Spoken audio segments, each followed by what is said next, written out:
Hey there, Jonathan Mills Patrick with the Line 12 Institute here with you today. I'm coming to you from the Las Vegas Strip. I'm here at a conference. Been here for a couple of days. Hope you don't mind the headphones to talk to you, but it's quite noisy out here. My most recent blog post, I'm talking about Google Chrome plugins that I use for productivity, so I thought I'd give them to you here. Let me know what you use for productivity. I am typically an Apple guy. I'm using an Apple phone. I've got an Apple Watch. I've got an Apple iPad, I've got a Macbook Air, typically an Apple guy, but when it comes to my browser, I use Google Chrome, and that's because of the plugins that I can use to increase my productivity. Instead of switching between screens left and right, I can very quickly save documents, file documents, do all kinds of things. So my top 5 Google Chrome plugins that I use, starting with, well, I'm sure you're sick of hearing about it, but it is Evernote. It's an extremely popular app because, well, it's that good and it just helps me store things, quickly access them, figure out what I'm going to do with them, and then move on to the rest of my day. So my number 1 app is clearly Evernote. It's a free plugin. By the way, all of these are free plugins, so check them out one at a time. My second most popular one that I use is HootSuite. It's the social media platform scheduling plugin and app that I use to manage all of my social media and other social media accounts that I work on. Just makes it simple. I can be browsing through a web article that I want to post, click on my HootSuite plugin, and it's done. I can schedule it, move on. My third most popular plugin that I use is LastPass. Now, if you've not downloaded this, it is free. LastPass is basically a password storage and vaulting service. Are you tired of having to sign into every single website that you go to and remember your username and password? Well, guess what?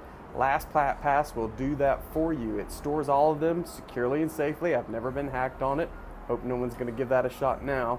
Never been hacked, and what it does is it makes it easy. I go to a site that I'm going to use, and it just populates my username and password. I click login, and I go. All you've got to remember is a master password, like other storage and vaulting services, and you're in business. So LastPass, my third app that I use, my third plugin I use.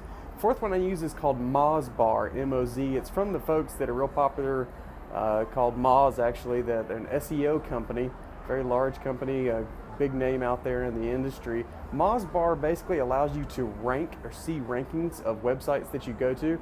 And what I use it for is it's a great way to look at competitors and see how their page is ranking versus mine. The Mozbar also measures relevancy of websites that you're going to as compared to others within the same categories and industries. So my fourth plugin, Google Chrome plugin, is Mozbar. The last one I'm going to share with you, hopefully this is one you've not heard of, is Boomerang. So I use Gmail for all of my email communication, and it's not because I don't have other email addresses that are more professional looking than just a Gmail account, but it's because I can do more through Gmail. I can quickly grab a document, save it to Google Drive. But I use Boomerang because through Gmail you can't typically schedule emails, but with Boomerang you can. You can send them out at a later date, and I use that for a couple of reasons. Sometimes I don't immediately respond to people because I don't want them thinking that I'm constantly accessible through email, that they can get me immediately when they need a response. If it's an emergency, I get it, but I tell people that have an emergency, call my cell phone. But for an email, I use Boomerang just to send things at a later date, and also as follow-up reminders. So if I thought of something I wanted to send to someone I know at a later date, I just go ahead and write the email so I won't forget, schedule it through Boomerang, and let it go. Hopefully some of these are new ones that you've not heard of before. I'm curious what you like to use if you use Google Chrome. Again, nothing against Safari, but it just doesn't have the functionality that Google Chrome has. Makes my life easier, makes me more productive, and lets me get on with having some fun. Hope you guys are doing great. See you next time.